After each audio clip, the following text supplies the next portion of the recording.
What is up, party people? It's your boy Justin Langlois, Sterling Investment Advisors.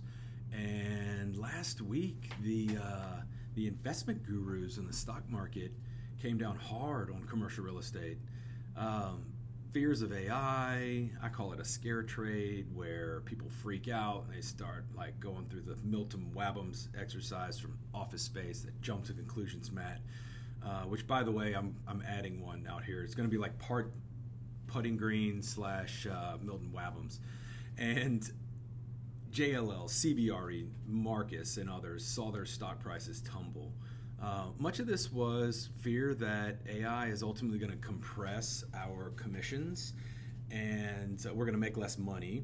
And then the other thought was, with the advent of all these robots, they're going to get rid of staff, personnel that we have.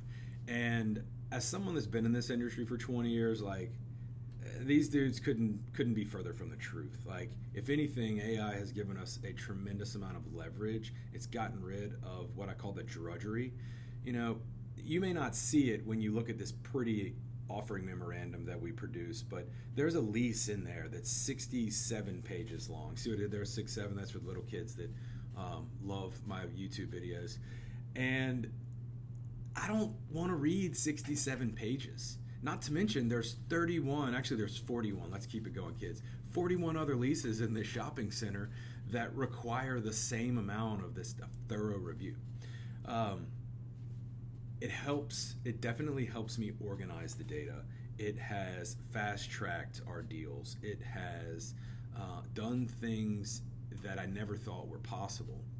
But what it hasn't done is it ain't gonna replace the creative thinking that we have to do, the analytical part of the decision-making process that we have, and then it definitely doesn't have the emotional intelligence to read the room or to know that when someone is retrading or trying to do the old switcheroo right before a closing, like, is it real or is it just posturing? So I think one of the bigger questions that you'd want to ask yourself is, like, who's pretending that AI doesn't exist in their industry?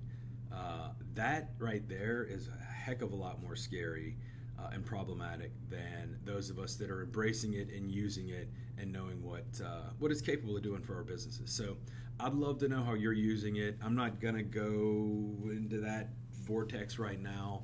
That would be like an anthology of 87 videos. But let me know how you're using it. I'd love to know. Peace.